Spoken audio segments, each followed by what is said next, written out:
Alors bonjour et bienvenue sur la chaîne YouTube Moule à causer.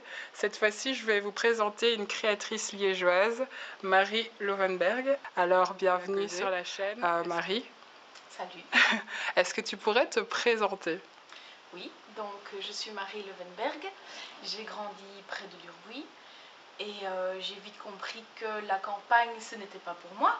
Je préférais la vie de la ville avec le mouvement que ça implique, la culture, tout ça me manquait à la campagne.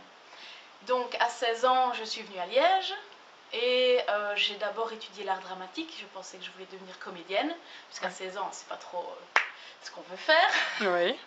Et puis je me suis rendu compte que c'était pas tout à fait ça, que je préférais être derrière le décor. J'aimais toujours l'univers du théâtre, mais j'avais besoin d'être cachée. Oui. Donc je me suis plutôt orientée vers les costumes et la scénographie. Et encore une fois là, je me suis rendu compte que ce n'était pas tout à fait les décors, mais c'était vraiment les costumes uniquement et tout ce qui était textile. Et donc ça c'était il y a 10 ans, je suis sortie de l'Académie des Beaux-Arts de l'option scénographie et costumes et que je me suis orientée petit à petit vers la création textile, l'habillement, l'habillage, tout ça. Ok, et donc toi tu es plutôt dans le domaine du théâtre. J'ai un pied dedans et un pied dehors. Ok. Je suis quelqu'un qui a besoin d'être indépendante et avoir le sentiment de liberté. Et donc j'ai une tendance à mettre mes pieds un peu partout. Mais jamais vraiment me poser. Donc j'aime bien toucher à tout. J'ai travaillé un petit peu pour le cinéma, j'ai un petit peu travaillé pour des expos.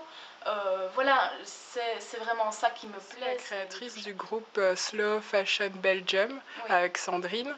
Et tu as créé une SBL Slow 31. Oui. Samedi 19 janvier, il y a un vide dressing au Point Culture à Liège. C'est juste à côté du Deleuze, je pense, ouais, du centre-ville. Et donc toute l'après-midi à partir de 15h. Jusqu'à 19h30 plus ou moins. Vous pourrez acheter et trouver des pièces dans l'esprit slow fashion pour permettre une alternative un peu au solde. Oui, ça s'est fait un peu par hasard.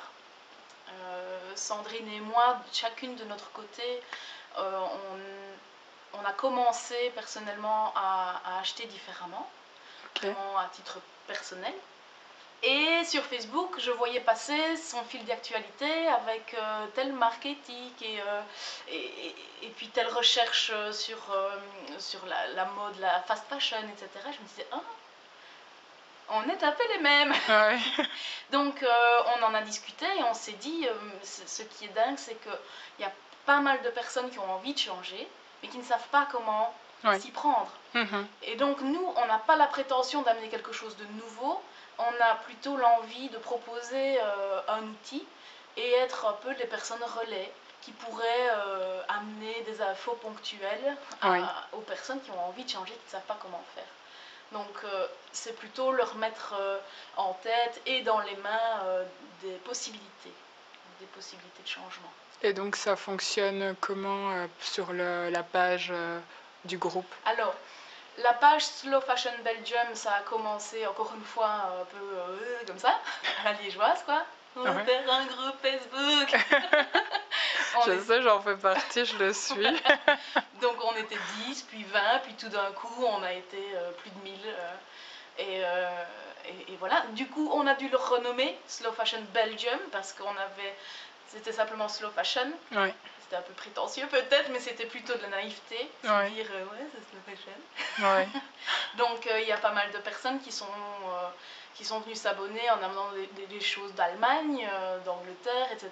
Et on s'est dit bah c'est génial, mais on parle pas allemand, on parle pas portugais, et c'est chouette un forum comme ça, mais on va recentrer sur la Belgique pour ne pas non plus donner l'illusion que c'est un truc énorme, parce qu'à la base c'est un petit, ça a démarré de rien. Donc voilà où ça en est. On est donc un genre de collectif citoyen. D'accord. Et il y a nous deux qui avons lancé l'idée, mais on est aussi, autour de nous deux, il y a d'autres personnes qui gravitent, qui se mêlent aussi des événements. Donc on va dire des personnes ressources comme ça, qui nous épaulent, qui nous donnent des idées, qui sont aussi là si on a besoin d'un coup de main. Et quelle est la vocation, si on veut, de la SBL Alors la SBL, donc avant tout c'est vraiment un relais et une aide aussi à l'éducation au niveau de la slow fashion, parce que beaucoup de personnes ne savent pas ce que c'est. Il y a encore une tranche de la société, une grosse tranche de la société qui ne se pose pas de questions. Et donc on s'est dit, si nous on peut semer des petites graines un peu partout, ça peut être sympa. Et on a des contacts avec l'ELMO, qui est maintenant dans le Londo, l'école de stylisme. On a fait 2 conférences là-bas pour les premières années, pour les conscientiser, parce qu'ils sont les futurs créateurs. Donc l'idée c'est vraiment que ces personnes puissent avoir en tête, on ne leur demande pas de changer évidemment, on espère qu'ils pourront avoir changer, cette problématique aussi dans leur création, c'est ça, que ça fasse partie du process aussi, quoi. C'est ça. Secondaire, on a eu des demandes. Et puis après, il y a d'autres événements comme des vide-dressing. On a fait du swapping aussi, ça c'est de l'échange, du troc. Ok. Oui, c'est un terme un peu... Oui, j'ai lu dans la description pour la SBL, mais je connaissais pas, donc du coup je me suis dit... Eh bien, moi non plus, je ne connais pas. Donc c'est de l'échange en fait. On amène, une fille amène 3 à 5 pièces dont elle ne veut plus. Nous, on choisit les 3 plus jolies pièces qui vont sur une tringle. Et une fois qu'on a fait la sélection sur une vingtaine de personnes, elles replongent vers les tringles et choisissent 3 autres pièces. Donc c'est vraiment de l'échange pur et simple. C'est plutôt bien pour montrer qu'il y a aussi des alternatives à toujours le côté argent, puisque dans le côté mode plus consciencieuse, on dit souvent oui mais il faut beaucoup d'argent, mais c'est pour les bourges. Oui. Donc, moi j'ai pas d'argent, mais je fais ce que je peux. Mais donc moi je suis plutôt dans sur le trouver côté le système D, toujours c'est de la récup, c'est de la seconde main, du troc. Il ne faut pas oublier que le déchet de quelqu'un est toujours le trésor d'un autre. Exactement. Donc ça pour plein de choses, aussi bien les mobiliers que les vêtements. Donc nous c'est aussi ça, on a eu des vêtements qui avaient toujours des étiquettes quoi. Il y a des choses qui étaient neuves, donc on se dit mais c'est dingue. Et d'un autre côté on se dit mais c'est bien aussi que cette personne ne jette pas.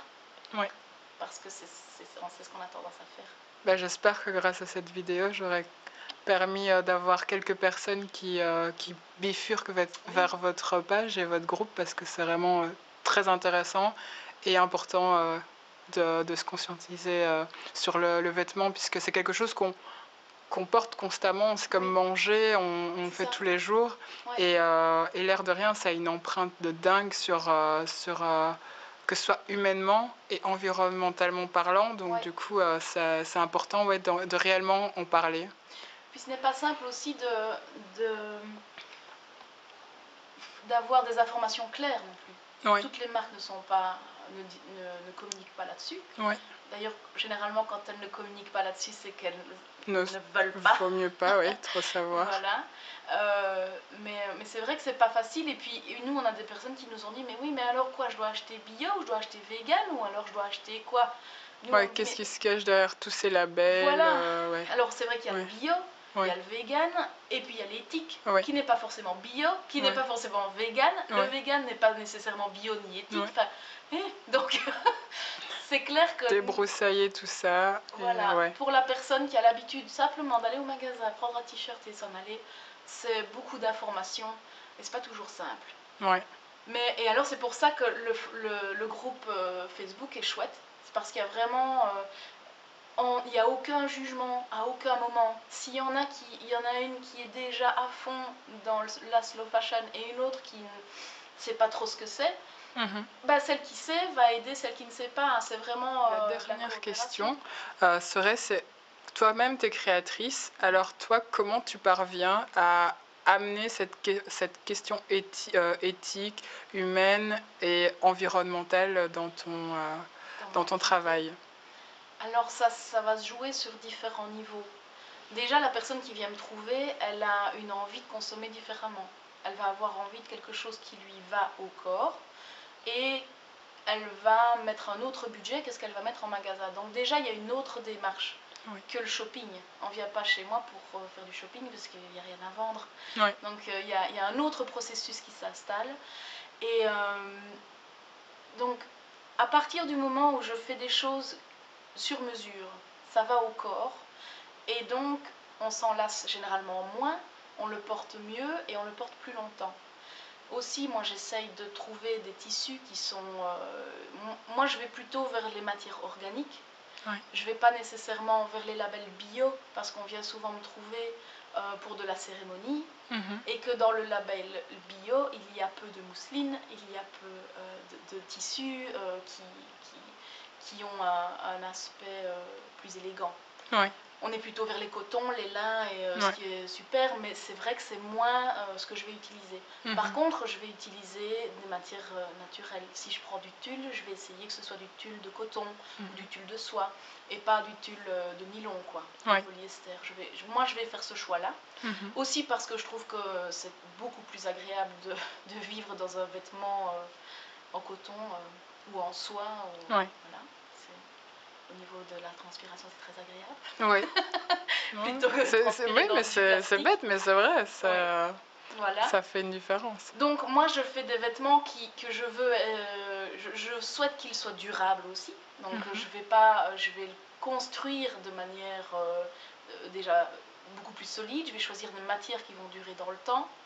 Ça, c'est comment je peux appréhender la fast fashion, on va dire. Donc mais ça reste de la création, ça reste de la confection, et ce n'est pas forcément toujours de la récup. Même si je récupère aussi, et souvent j'intègre dans mes créations des anciennes dentelles, je récupère des tissus, on me donne énormément de tissus, des manteaux, et donc ça je suis, très fréquemment je vais rechercher dans mes caisses des petits morceaux de tissu, des petites choses aussi qui ont une autre âme.